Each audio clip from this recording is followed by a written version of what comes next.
Ok? Então vamos lá, gente. Nós estamos Epístolas Gerais, agora aula 2. Vamos continuar com o livro de Tiago e falaremos também das cartas de Pedro. Ok?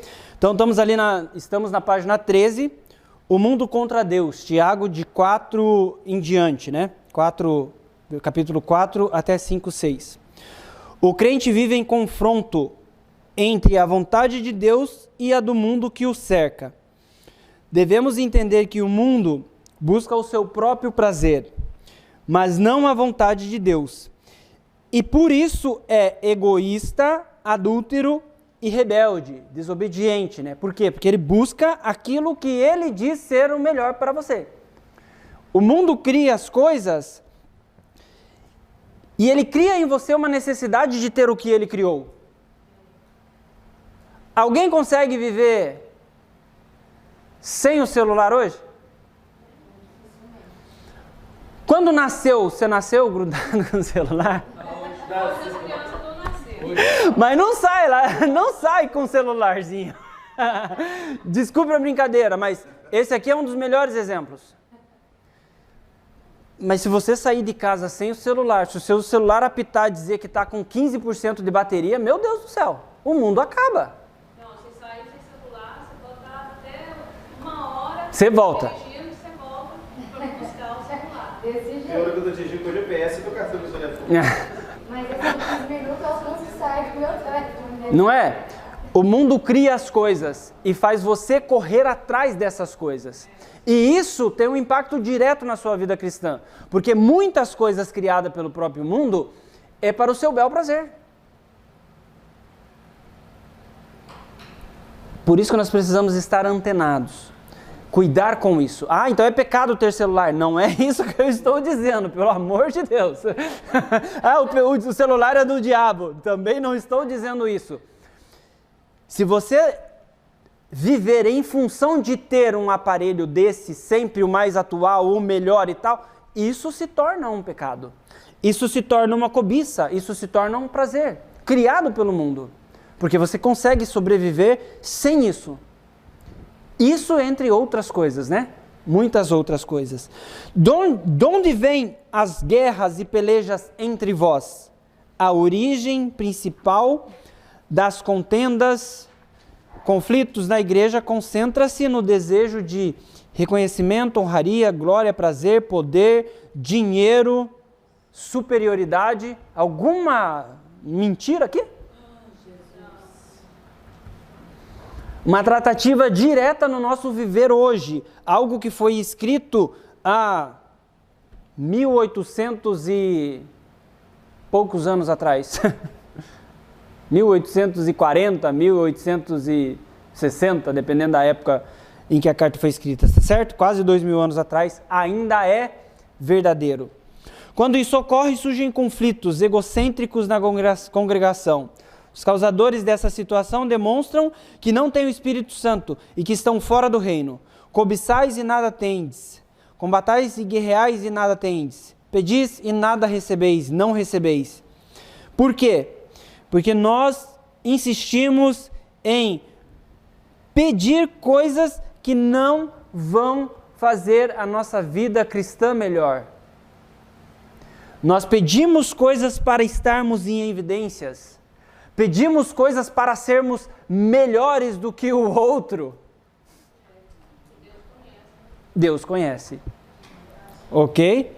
Então, Deus deixa de responder às orações dos que amam os prazeres e que desejam honra, poder, riqueza. As Escrituras nos dizem que Deus aceita somente orações dos justos. Salmo 34, vamos ler isso aqui, alguém está com a Bíblia aí? Salmo 34, 13 ao 15.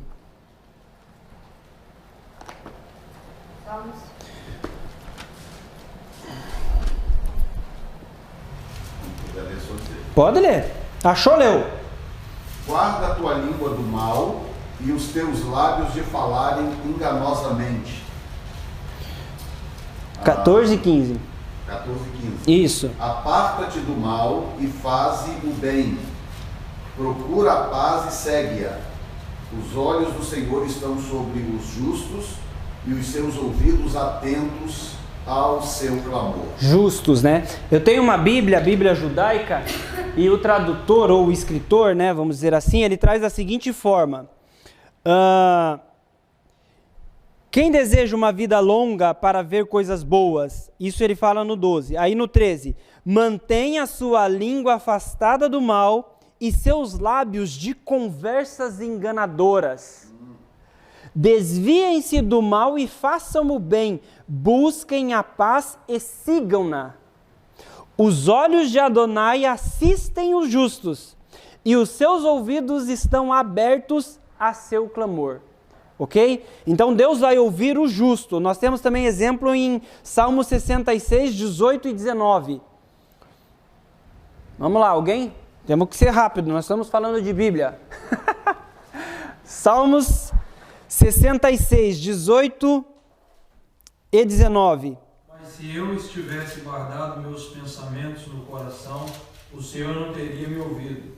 Porém Deus, de fato, me ouviu e respondeu a minha oração. Se ele tivesse guardado, como é que ele expõe ali? Deixa eu mudar a versão. Se eu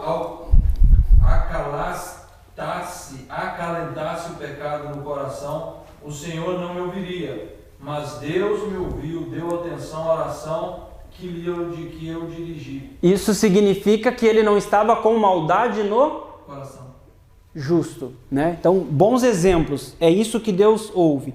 Agora, aonde está uma oração justa se o que nós pedimos em oração é para o nosso bel prazer? Que é o que ele está tratando aqui. Por isso que a gente não recebe.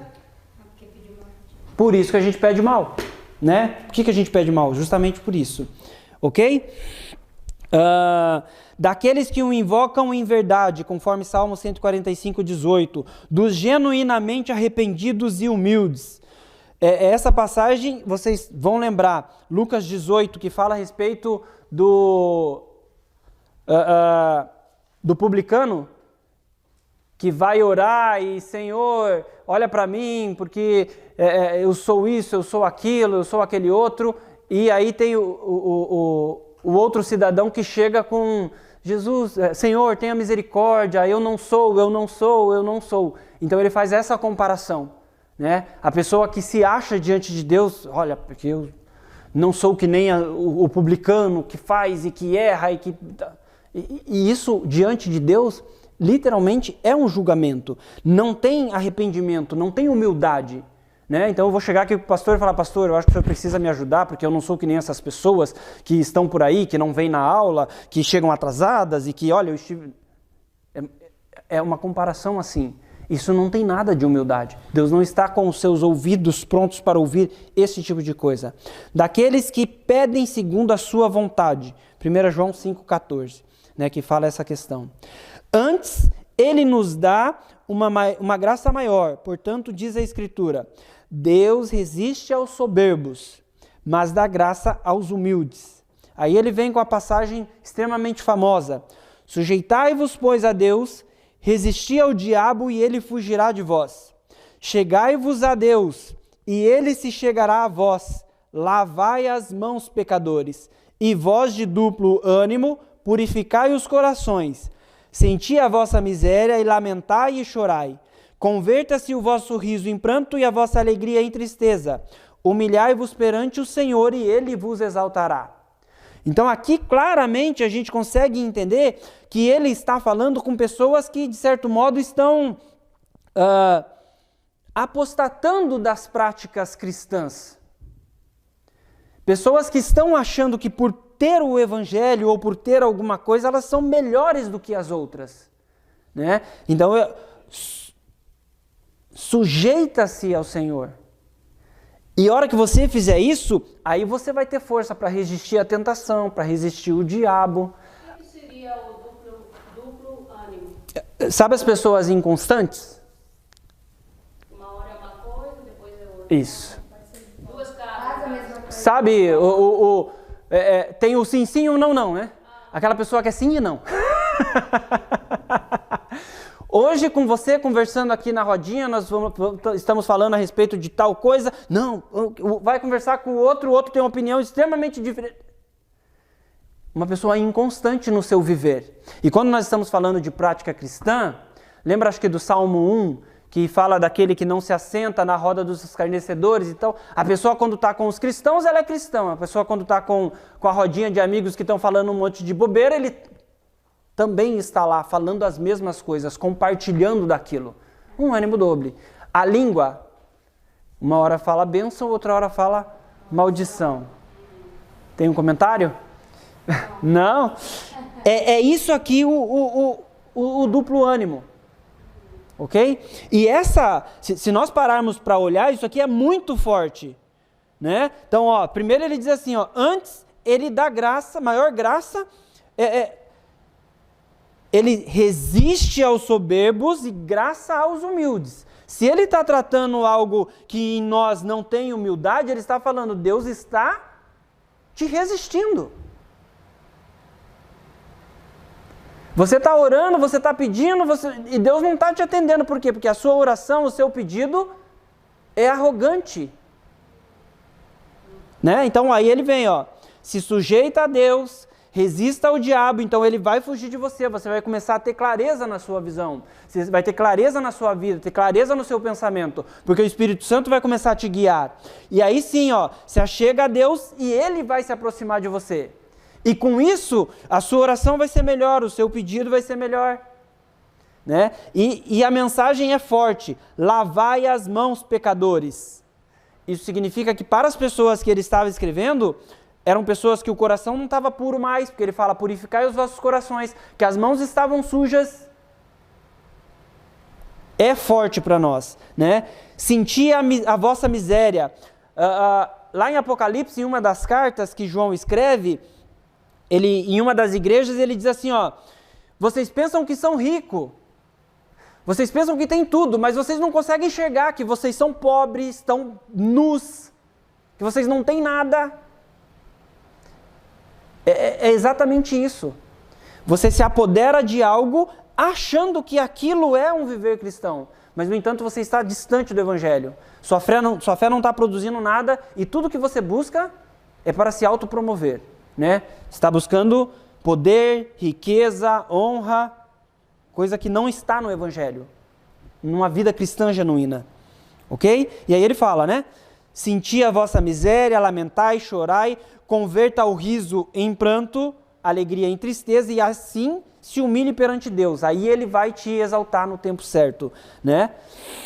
Continua exortando os judeus cristãos que quem segue o regulamento do mundo se torna presunçoso, arrogante, vaidoso, ostentador, omisso. A palavra é direta, né?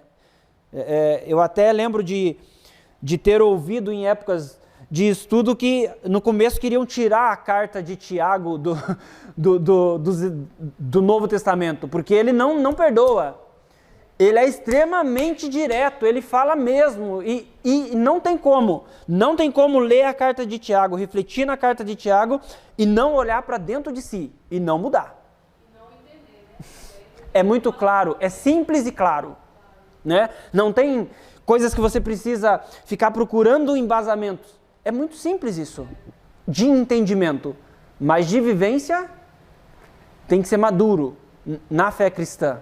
A fé tem que estar produzindo algo, ok? Aquele que diz hoje ou amanhã iremos para tal cidade, teremos lucro, né? Está cometendo jactância. Isso é a vaidade de sentir-se autossuficiente para planejar a sua própria vida. Você não sabe se Deus quer que você vai. Você não sabe o que Ele planejou para você, aonde Ele quer que você esteja. Mas você está planejando por si só. Talvez vocês tenham exemplos assim. Planejei, fui, mas Deus não estava no negócio. E aí a coisa não foi para frente. Por quê? Porque era uma vontade sua e não de Deus, né? Ele providencia aonde Ele envia. Tá certo?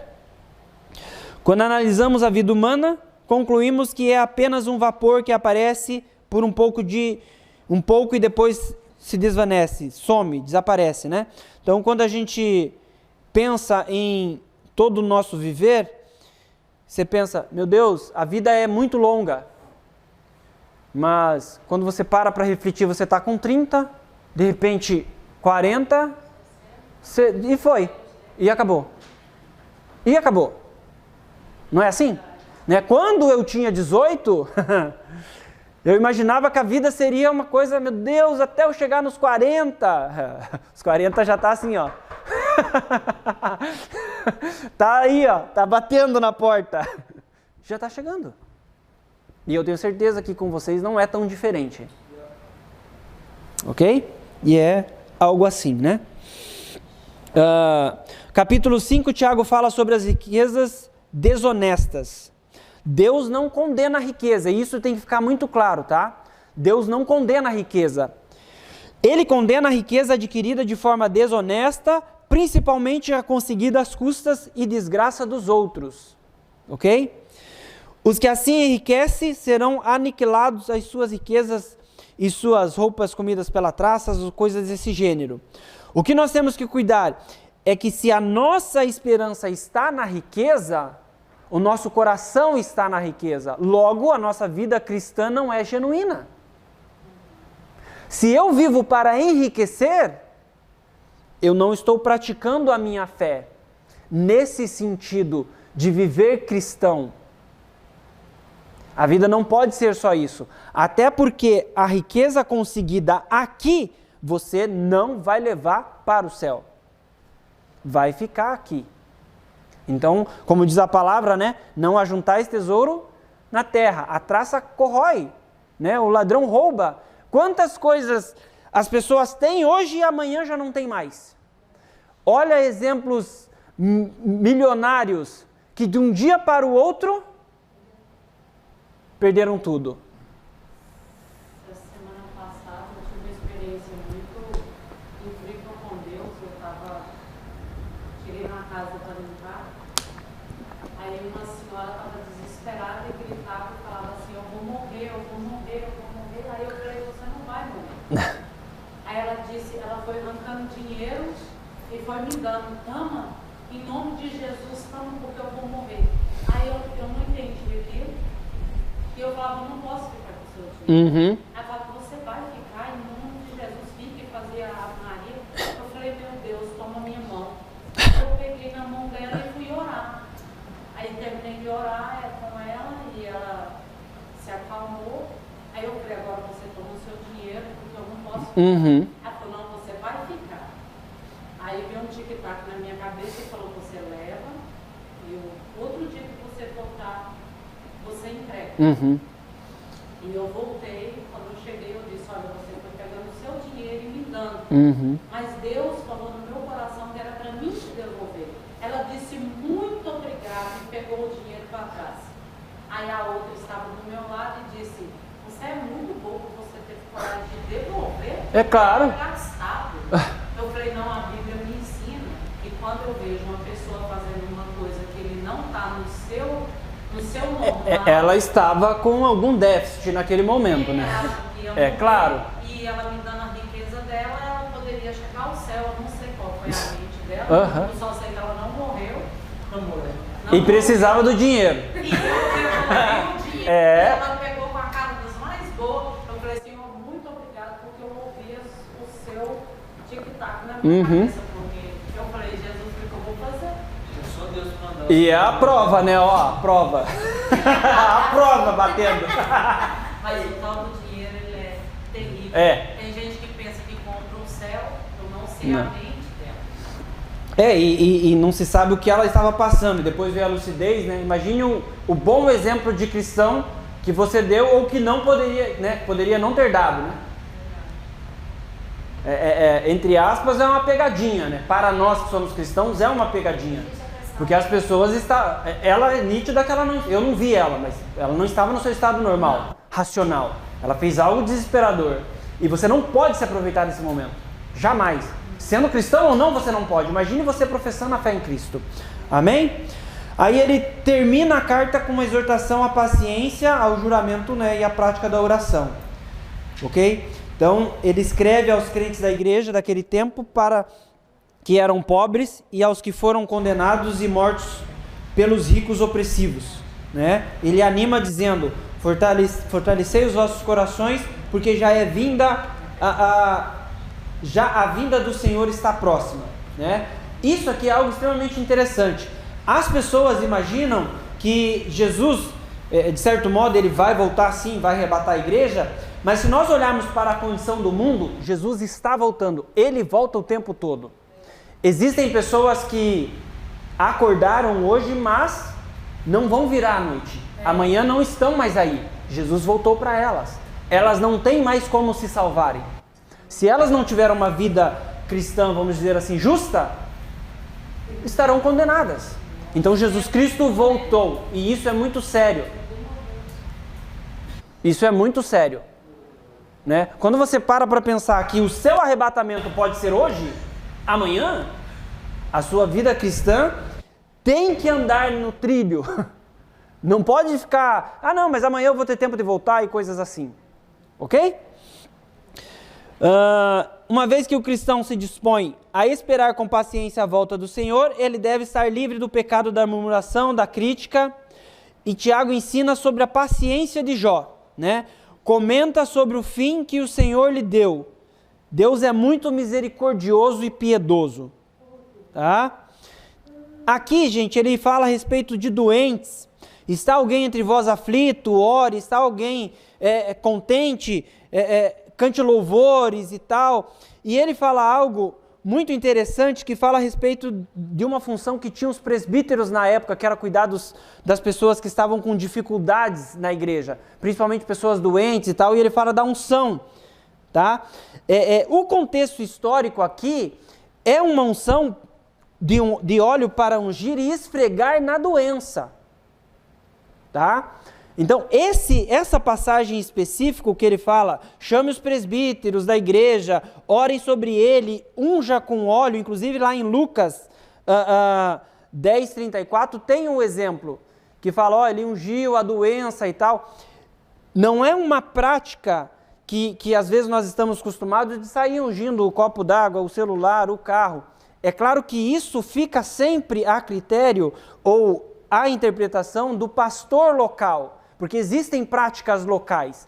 Essa passagem em específico, quando ele fala do doente, ele está falando desse tipo de unção. Ele está doente, está com uma ferida.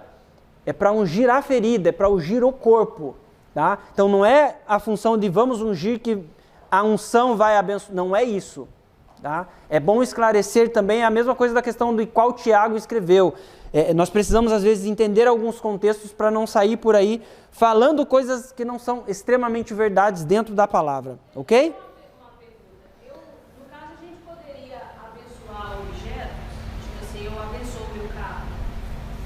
Poderia ter esse tipo de oração? Eu acredito que sim, né? Eu entendo que você orar para abençoar algo não tem nenhum problema. O que eu interpreto de uma forma errônea com o embasamento bíblico é a unção dos objetos, nesse sentido. Então eu vou ungir o meu carro, eu vou ungir o meu celular para que o diabo não entre nele, enfim, coisas desse gênero. Sabe? Mas a oração de abençoar, até porque você está fazendo uso de algo material que eu estou orando para que através disso que Deus me concedeu, eu tenha uma vida melhor em Deus. O celular é um instrumento de evangelização, o seu carro é um instrumento de evangelização. Se você o usar para o benefício da vida cristã, você pode socorrer pessoas, você pode levar pessoas para o hospital, você pode dar carona para as pessoas que não têm carro, coisas assim. Você pode usar para isso, né? Ou você pode usar para ver coisas ruins, para fazer coisas ruins. Né, se torna... Tanto que no Velho Testamento, as únicas coisas que foram ungidas foram os objetos do tabernáculo. Quer dizer, foram ungidos para uso exclusivo do Senhor. Do Senhor. Consagrados ao Senhor. De objetos pessoais não existe registro nenhum. Isso, né?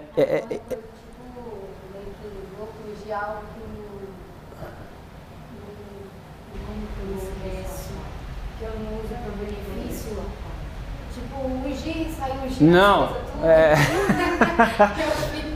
biblicamente não tem esse embasamento. É o que ele está falando, né? Sabe? A gente respeita muito as práticas locais, né? Uhum. Porque nem tudo está discriminado da Bíblia rigorosamente como que deve ser feito, né? Então essas coisas Deus deixou a critério das lideranças locais. Agora, quando você vai para o contexto bíblico, o que você encontra é o único momento em que objetos foram ungidos foi quando os objetos do tabernáculo foram consagrados ao Senhor. Para uso exclusivo do Senhor. Quer dizer, não há registro de se ungir coisas pessoais das pessoas. Não existe esse tipo de registro no texto bíblico, entendeu? Mas igual aí, se caso eu compro um carro, aí eu posso orar. Sim, a oração, eu não vejo, e sim, você pode dedicá-lo, isso, né, pode dedicá-lo, né, agora a unção em si fica, digamos assim, sem um embasamento específico para essas coisas, conforme... Doentes, dentro do embasamento bíblico, né, até porque a unção de pessoas, pelo que eu recordo, era sacerdote e rei, né, pastor? Mas mesmo assim não era o azeite de oliva. Não era o azeite de oliva, era outro azeite, outra mistura. Era outra mistura. Aqui ele está falando em específico de oliva. Inclusive a tradução da Bíblia judaica, ele fala isso. Óleo para ungir, né, esfregar. Então ele traz assim, ó, oração pela pessoa, esfregarão azeite de oliva sobre ela. Né? Então o contexto judaico era esse, o azeite de oliva, né, que eles carregavam, inclusive para tratar doentes encontrados nas estradas, coisas assim. Quando a palavra do Senhor se refere ao sim, não, passou disso é obra maligna, tem a ver essa palavra com egoísmo também? Quando às vezes a gente fala um não, quando a gente está nervoso, ou fala um sim quando a gente às vezes nem está querendo falar um sim, tem a ver mais ou menos com egoísmo, ou aquilo que você falou não, a gente tem que permanecer aqui? Eu vejo que o contexto do sim ou não é a sua profissão de fé e de vida, né? Então, vou dar um exemplo simples, né? A esposa chegou e falou, eu quero jantar fora. Eu sei que eu não tenho condição financeira e que eu não posso, né? Mas eu vou dizer para ela um sim para agradá-la. Isso não é um problema gigantesco. Entende? Então, eu não estou me deparando com essa situação. Mas você chega e diz para mim, olha, eu acho que eu posso ir numa festa assim, assim, assado. E eu sei que lá naquela festa não é uma festa que você vai dar um bom exemplo de cristão. Olha, talvez você possa ir. Mas, biblicamente, eu deveria me posicionar para você. Se você veio, vamos dizer assim, conversar comigo sobre isso. E aí sim, não. Né? Então... eu tenho que afirmar a minha profissão de fé baseado na palavra. Eu não posso dizer para você hoje, talvez, vamos ver, olha, se a palavra orienta sim, é sim. Se a palavra orienta não, é não. Não posso dar um jeitinho, um talvez, um veja bem, um agora eu escolho isso, amanhã eu escolho aquilo. Eu digo assim, sabe? Decisões. Uhum. Às vezes você toma uma decisão e fala, eu não vou fazer isso mais, eu não vou. E às vezes eu não sei se particular do egoísmo, um pouco a gente é orgulhoso, e parte do egoísmo eu não sei. O orgulho é algo extremamente difícil de ser tratado, né? Porque nós tomamos decisões orgulhosamente que são extremamente errôneas, né? Uhum. E amanhã ou depois você tem a oportunidade de mudar. Então, se a sua decisão é baseada no seu egoísmo e no seu orgulho, é bem possível que amanhã ou depois você vai ter uma confrontação para mudá-la. E para mudá-la. Só que isso não pode ser confundido com aquela mudança de opinião que vem com amadurecimento. Isso. Né? Uhum. Todo mundo tem o direito de mudar de opinião. E ninguém é absoluto, é só Deus. Agora, esse sim, não, ele não está ligado a essa questão, está ligado muito mais àquelas pessoas que não têm uma palavra definida, que não tem uma postura definida. Uhum. Diz uma coisa hoje, diz outra amanhã. É isso que eu estou falando. Você tem uma base na fé? Na sua fé cristã? Tem a ver com a fé, mas tem a ver com a prática do dia a dia. Eu digo para ele que gosto muito dele, aí digo para ela que ele é chato. Não, mas isso aí envolve a prática Não, mas cristã. isso é algo sincero, ai. Tipo, Algo verdadeiro? Não, é algo verdadeiro, eu não quis dizer. Não, o que eu estou dizendo é o seguinte. Se eu digo para ele que ele é meu amigo, gente boa, você é um cara bacana, depois no cantinho eu digo para ele que ele é chato, que eu não gosto dele, que ele me apurrinha, o que eu estou sendo? Eu estou sendo um cara de duplo ânimo. Duplo ânimo. Perguntou, duplo ânimo. É aquela pessoa que tem duas caras. Então, no meu comportamento diário, eu preciso ser sim, sim, não, não. Se eu tiver qualquer dificuldade, quando eu falo, meu irmão, eu tenho dificuldade de relacionamento com você, vamos acertar? Lá na igreja nós passamos por isso agora esses dias, né? Sim. Botei duas pessoas para conversar. Sentem e conversem. Vocês precisam se acertar. Por quê? Por causa disso. Porque as pessoas têm a tendência de levando isso com esse ânimo duplo e diz uma coisa aqui, diz outra ali, ri para esse, resmunga lá. É esse espírito duplo que a palavra está combatendo. Um espírito de discórdia, né? Em algumas situações. Isso nem é falta de fé, né? Isso é falta de caráter. É, isso mesmo. Exatamente. Mas tem palavras. Exatamente. Isso mesmo. Meu pai me dizia assim, filha, às vezes quando você for fazer um negócio, ou quando você for fazer algo, sempre permaneça o que você diz. Seja o seu sim, se você falar sim, mesmo que te cause dano, você permanece naquilo, porque aquilo te trará sobre si algo muito glorioso na sua vida, porque as pessoas te têm como uma pessoa firme, equilibrada. Ele diz assim, se eu vendo um cavalo por 500, amanhã eu já não posso vender, eu vou arrepender e vender o cavalo por 550. Ele sempre criou a gente assim. E às vezes isso me atrapalha, porque às vezes eu quero ser diferente, mas aí eu falo assim, não, eu falei que eu não vou fazer e eu não vou fazer. E às vezes parece que eu tomo como uma pirraça, uma pirraça, não sei, porque eu falei, aí eu quero permanecer naquilo. Aí eu falo, Jesus, você está me prejudicando, mas eu tenho que ir aqui, porque meu pai me ensinou que eu tenho que ter nome, eu tenho que ter palavra, eu tenho que honrar aquilo que eu falo. Eu não posso ficar turbiando nisso aqui. E às vezes, aí por isso que eu estou perguntando se isso para mim. Então, dessa forma que você está expondo, tem determinadas situações que provavelmente vai ser egoísmo e orgulho. Então eu não vou voltar atrás simplesmente porque eu falei sim. Ok? Mas a circunstância me diz que eu devo chegar para, se for a outra pessoa, eu fiz errado. Eu disse sim, mas era não. E aí eu me reposiciono. Isso não quer dizer que eu não tenho caráter. Muito pelo contrário. Se eu me mantenho em algo, só porque eu disse esse algo está errado, eu me apego à minha palavra errada, isso é orgulho. Eu entendo como orgulho. Então, eu estou te vendendo o celular, ele está em perfeita condição. Ok? Perfeitíssima condição, eu te vendi o celular. Amanhã você chega para mim e fala assim, olha, o celular não funcionou tal coisa. Eu posso chegar, puxa vida, ele estava em funcionamento. Vamos rever, eu posso devolver o seu dinheiro ou posso te dar um desconto. Eu estou revendo o meu posicionamento diante da situação verdadeira. Não, eu te vendi o celular e ele estava funcionando, a responsabilidade é sua. Eu me apeguei em algo que para mim era uma verdade, mas não era verdade. Entende? Então eu entendo dessa forma que não é nem a questão do caráter em si, é mais essa questão do orgulho. Sabe? Então esse reposicionamento, ele é mais bíblico do que você se manter só na sua palavra e estar às vezes equivocado. Eu entendo dessa forma, sabe? Está me prejudicando, se está te causando um desconforto e o Espírito Santo está te mostrando, certamente precisa às vezes de um reposicionamento. E isso não é falta de caráter.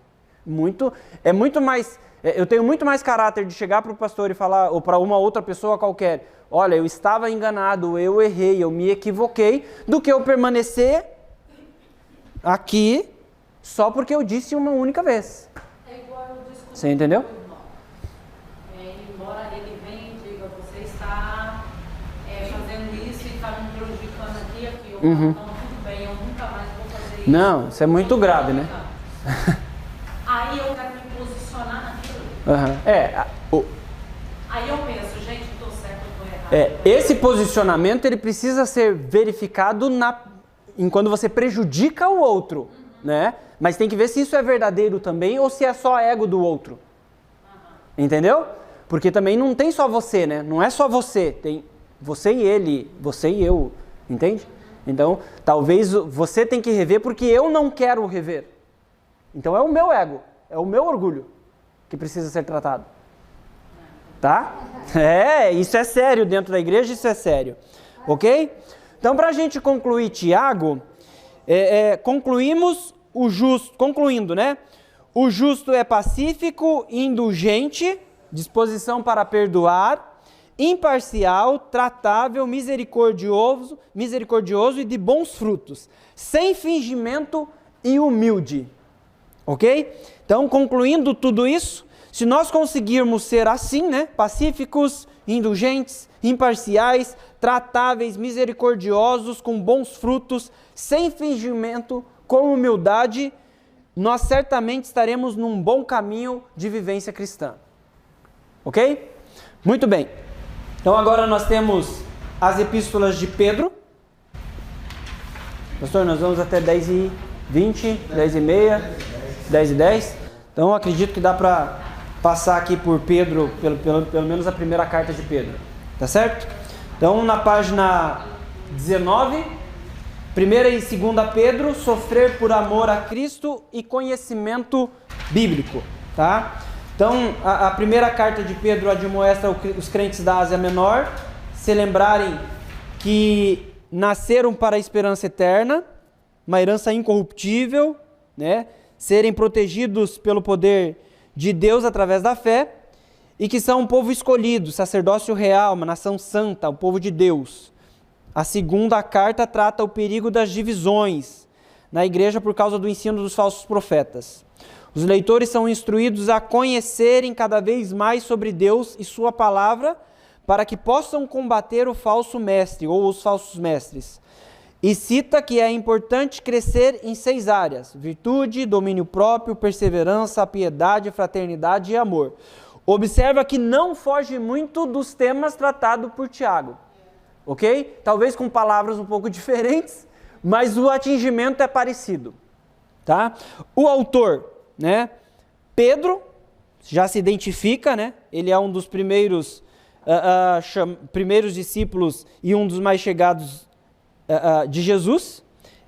Ambas as cartas começam identificando, né? Pedro, apóstolo de Jesus, tal. Simão, Pedro, servo e apóstolo de Jesus. Então, 1 Pedro 1, 2 Pedro 1. Sendo assim, não tem nenhuma dúvida, né? Com relação a quem escreveu, não precisa de nenhuma identificação.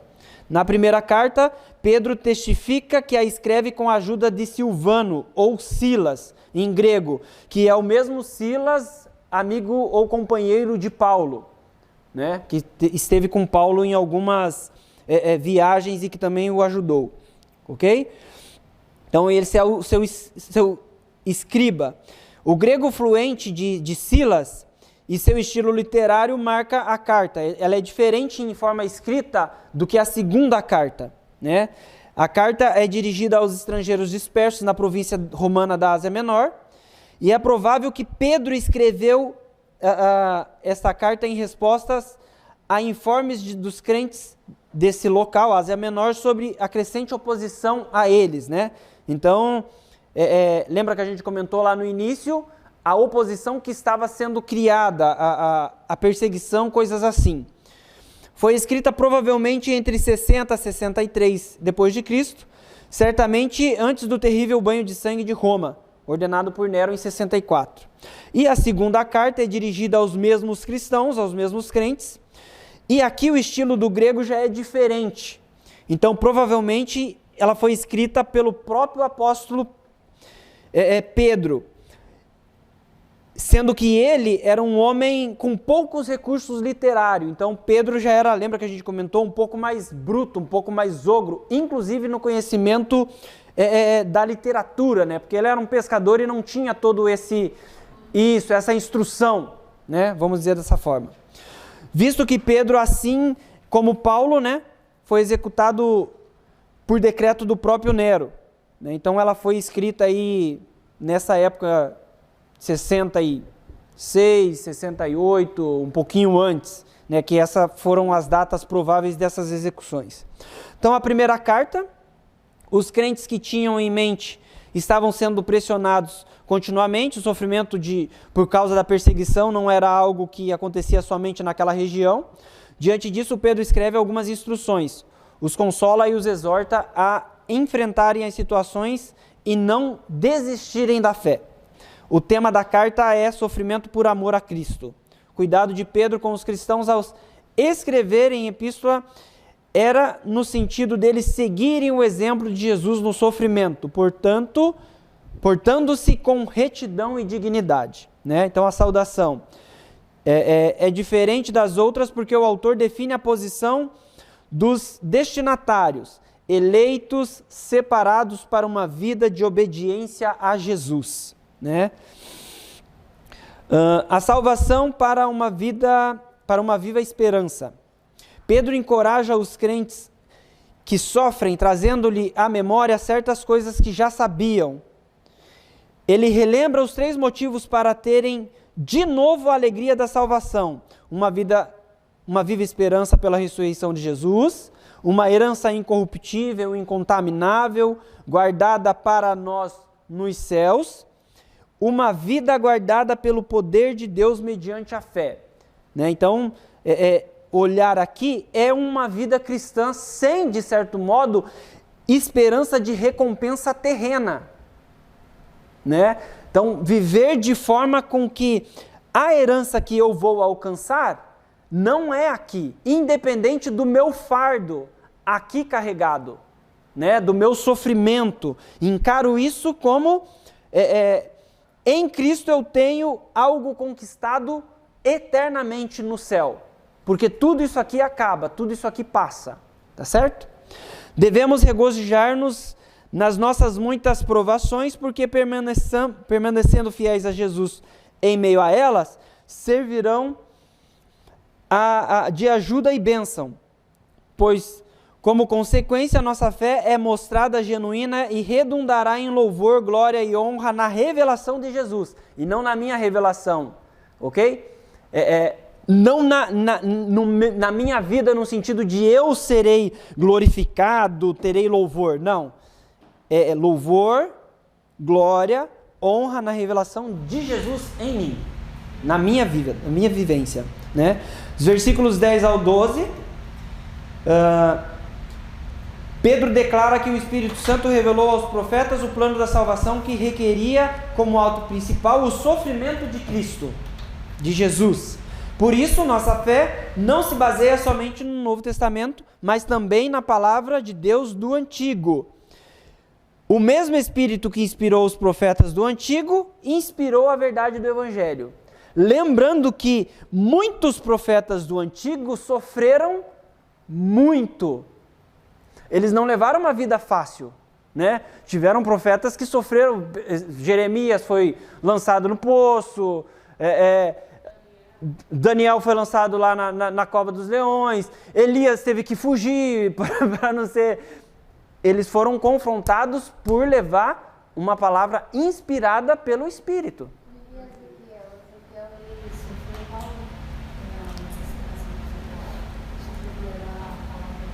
Ezequiel, ele também teve...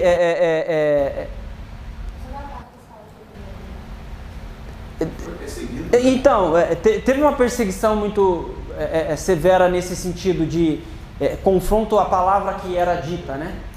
E a maioria dos profetas, pelo que eu recordo, eles traziam, não traziam mensagens só de ânimo, eles traziam mensagens de julgamento. Principalmente porque eram fases onde reis e povo, sacerdotes, estavam extremamente longe da palavra que tinha sido deixada. Então a mensagem que vinha era dessa forma: ou vocês se convertem e mudam a forma de viver, ou o julgamento está ali no outro dia, né? Está ali na esquina, vamos dizer dessa forma, né? Mensagens duras assim. Diferente dos profetas dos dias de hoje, né? Bem isso, porque o Espírito é o mesmo, né?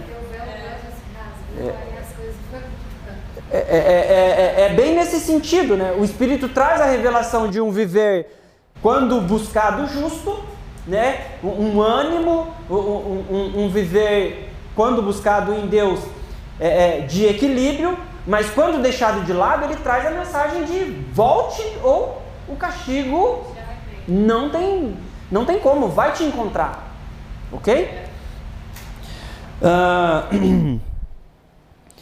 Então nós estamos aqui dos versículos 10 ao 12, Pedro declara que o Espírito revelou aos profetas esse plano, né? E é o mesmo Espírito do Novo Testamento, ok? Que também nos revela a mensagem do verdadeiro Evangelho, né?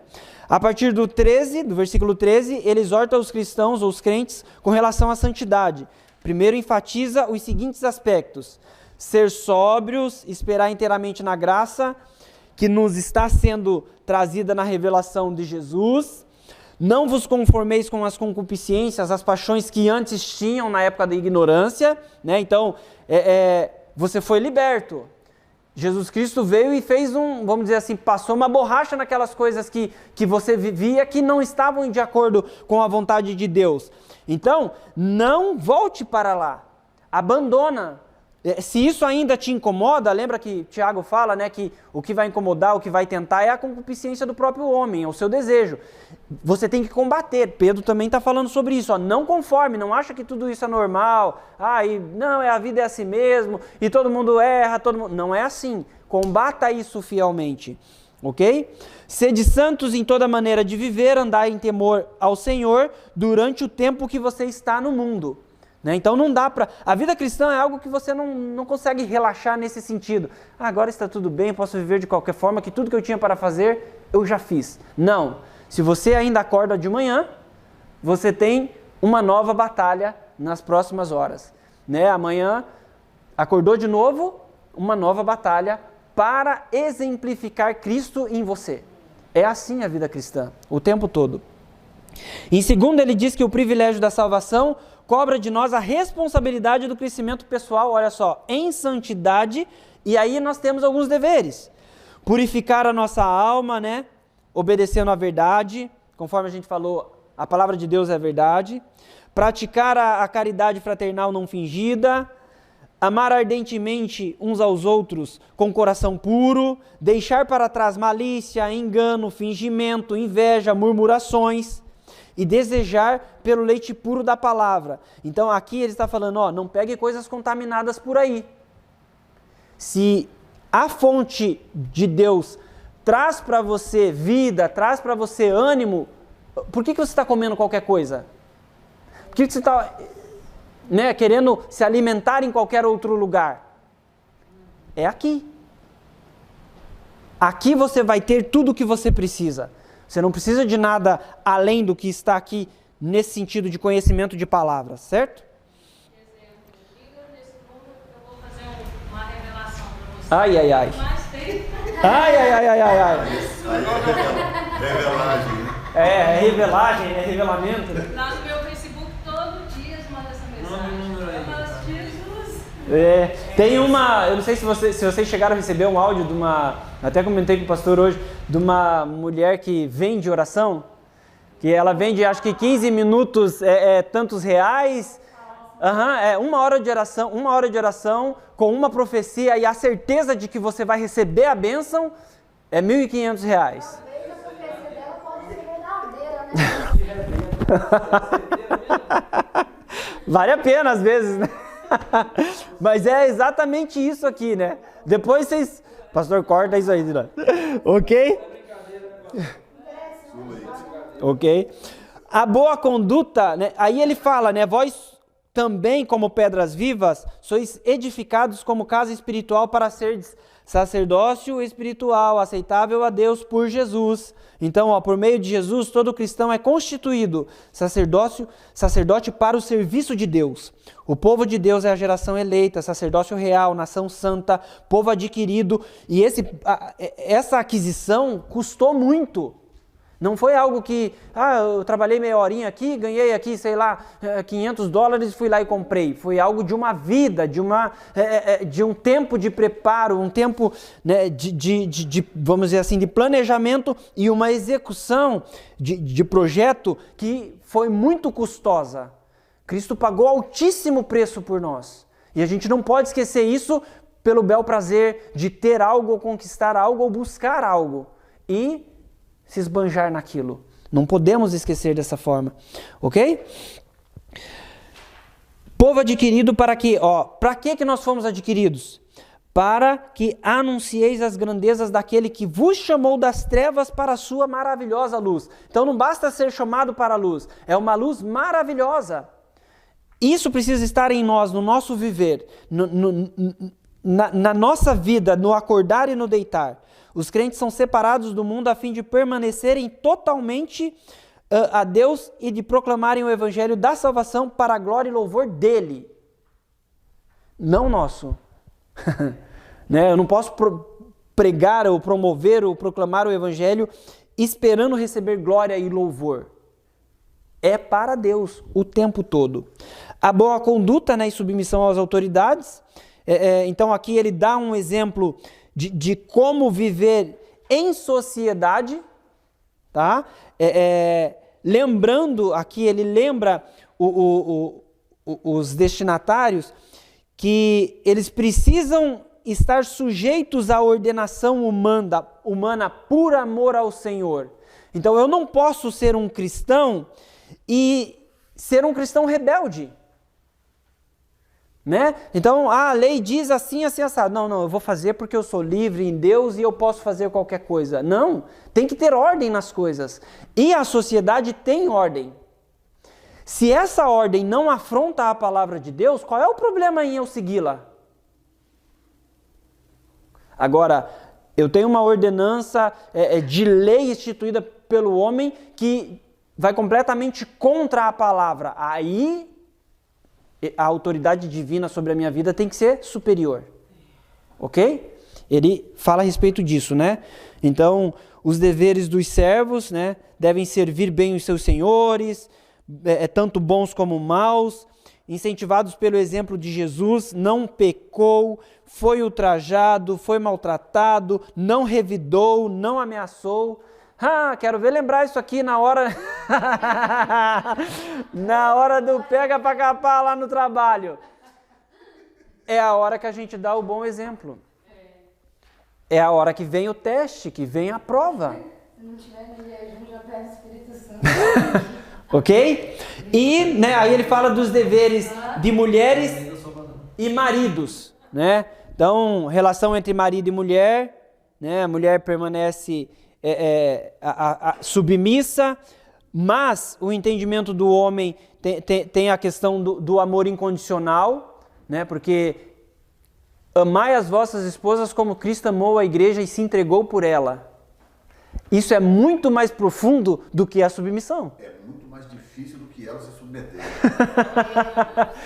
Não é? A missão mais difícil é nossa. Sim!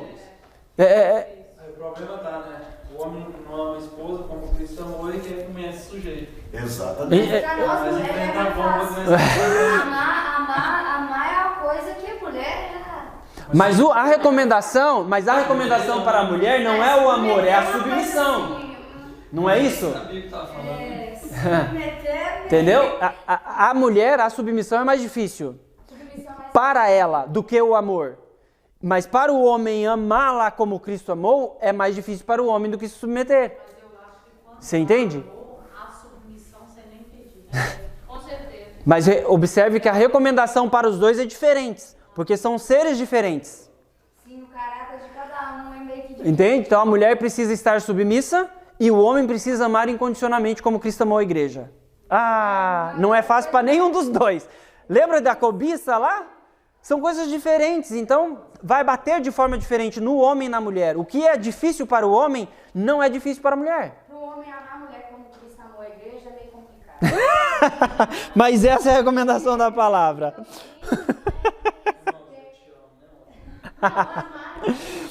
Não, Enfim. Virou Virou terapia de casal. Virou. Vamos voltar para próxima. Enfim, então, Pedro também ensina como uma esposa deve agir a fim de ganhar o marido não cristão, né, para Cristo, né, submissa, reconhecer a liderança, conduzir de modo santo, respeitoso, com espírito manso, quieto, deve esforçar-se para ganhar o marido pelo comportamento e não pela palavra. E isso serve para todos nós. O nosso agir fala muito mais do que nossas palavras. Então, se eu tenho a esperança de conquistar ou de que as pessoas venham aos pés de Cristo através de mim, tem que ser pelas minhas ações, não só pelo que eu falo, porque falar é fácil demais. Eu estou há 2 horas quase aqui, quase na mesma posição, falando. As minhas ações precisam condizer com aquilo que eu estou falando, senão vai ser só palavras ao vento. É tão difícil uma esposa, né, poder levar o esposo que não serve a Deus para poder voltar, né, vir para a presença de Deus, e a gente analisa isso. Se não for... analisa pelas ações, porque às vezes leva muitos problemas da igreja mesmo, do local. Se não for pelas ações, pelas palavras ela não vai conseguir. Né? Então ele vai pelo exemplo. Ele viu isso, ele viu aquilo. Opa, alguma coisa mudou nessa mulher aí. E o contrário também é verdadeiro. Tá? Não é só a mulher. Quando o homem se converte e a mulher que também tem, se ele não souber, ele não vai levar ela amarrada. Entendeu? Ele pode forçar, ele pode obrigar, vai chegar uma hora que vai estourar. A tensão vai estourar. Ok? Então é pelo exemplo. Tá? Gente, nós estamos na reta final aqui do nosso encontro de hoje. Eu acredito que nós conseguimos terminar. Nós temos o crente e o sofrimento em Pedro 3:13 ao 5:14. Então, ele fala... Pedro, nesse trecho, não fala de uma batalha física, mas de acontecimentos diários, o que a gente está falando desde o começo, vida diária, está na página 22, tá? No qual causam sofrimento, padecer injustamente por causa de se praticar o bem, e isso é extremamente difícil, né? Ah, mas eu só faço o bem e só vem coisas más para cima de mim.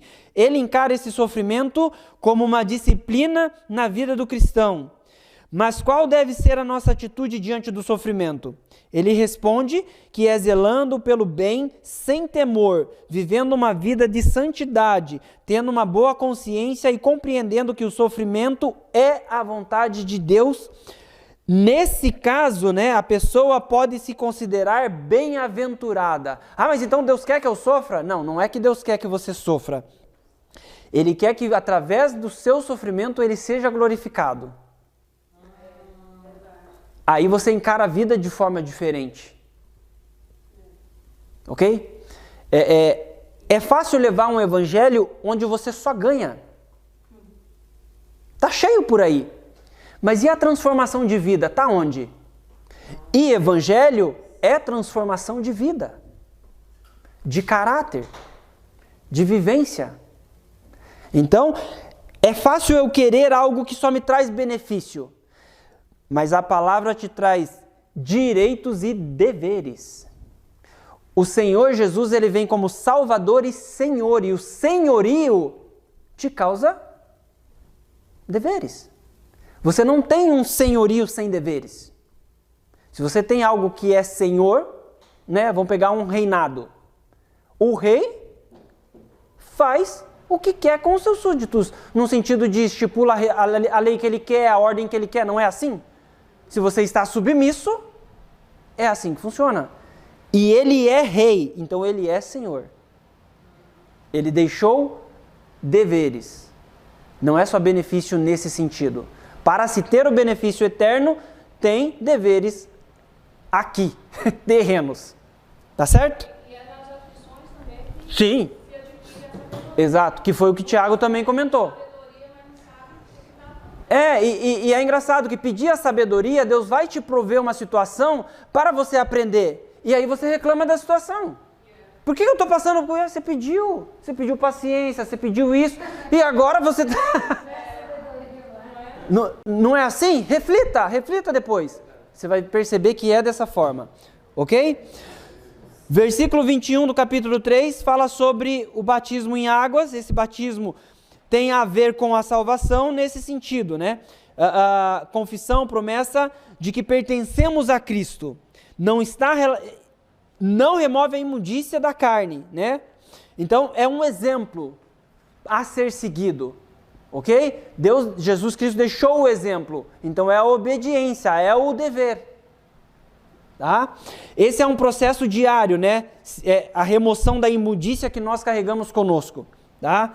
Conversão e santificação, onde se busca a perfeição em Cristo Jesus. O sofrimento deve nos aproximar de Deus e nos lembrar dos verdadeiros valores da vida, de que nosso objetivo é fazer a vontade do Pai. Então, no tempo que vos resta na carne, não vivais mais segundo as concupiscências dos homens, mas segundo a vontade de Deus, né? Pedro diz no versículo 7, o fim de todas as coisas está próximo. Então, sede sóbrios, vigiai em oração, tende ardente amor uns para com os outros, sede hospitaleiros, sem murmurações, administre aos outros o dom que recebeu, haja conforme a palavra de Deus, administre segundo o poder que Deus dá. Ok? Então, para a gente encerrar essa parte da primeira epístola de Pedro, para que em tudo Deus seja glorificado por Jesus Cristo, a quem pertence a glória e o poder para todo sempre. Então observe, para que em tudo Deus seja glorificado por Jesus. Aonde? Na minha vida, na sua vida. Tá? Aí ele fala,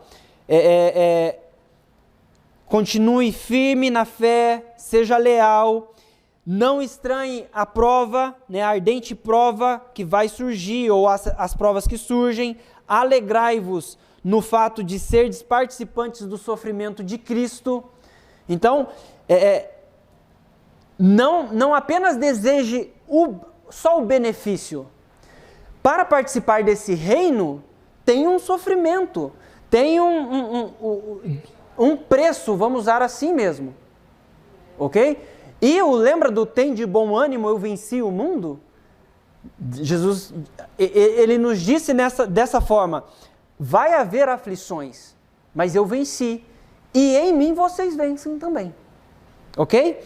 Está tudo nos mostrando o sofrimento para a glorificação de Deus, né? Passar a prova dessa forma. Acredite que bem-aventurados sois, mesmo sendo injuriados, tá? Pois já é tempo que comece o julgamento pela casa de Deus, e se primeiro começa por vós, qual será o fim daqueles que são desobedientes ao Evangelho? Então aqui ele dá até uma palavra de ânimo, né? Então se vocês imaginam que estão passando por isso, de certo modo, por ser julgados por Deus, em estar passando por sofrimento e tal, e mesmo caminhando de forma certa, imagine aqueles que não têm ou que abandonaram o Evangelho. Como será o julgamento deles, se você acha que o seu está ruim?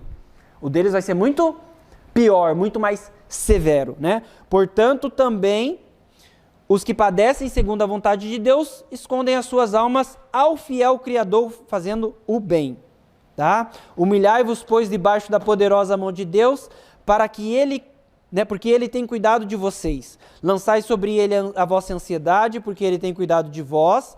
Sede sóbrios e vigiai, porque o diabo anda em derredor, e resisti firmes na fé, sabendo que as mesmas aflições se cumpram entre vossos irmãos no mundo. Então aqui ele acaba mostrando que não é algo só coitadinho de mim ou só coitadinho deles.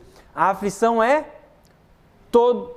global, né? É geral. Então nós passamos por perseguições se andamos genuinamente no Evangelho. Mas não é só nós, não somos só nós.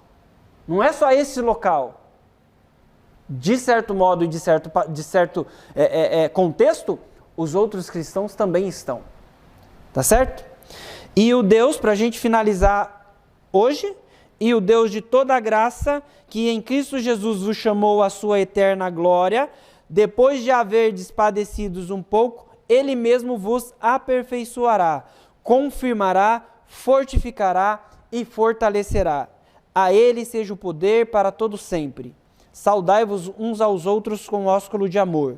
Paz seja com todos vós que estáis em Cristo. Amém? Então, que assim seja na nossa vida, né? Que a gente consiga observar que o sofrimento que a gente enfrenta, se estamos vivendo na verdade, é para que Cristo seja glorificado na nossa vida. Então, amanhã nós nos encontramos para falarmos da segunda carta de Pedro, as 3 cartas de João e Judas. Amém? Então, vamos orar agradecendo ao Senhor, que nos manteve firmes e acordados. Senhor Jesus, obrigado porque o Teu Espírito Santo esteve conosco em liberdade e nos concedeu, Senhor, esclarecimentos de coisas que melhoram a nossa vida para termos comunhão contigo. Nos concede em paz, Senhor, obrigado pelas pessoas que estiveram aqui aprendendo mais de Ti e que essas palavras possam causar em nós, Senhor Deus, mudança de vida para que possamos glorificar o Senhor em nós. Nos leva em segurança, em nome de Jesus. Amém.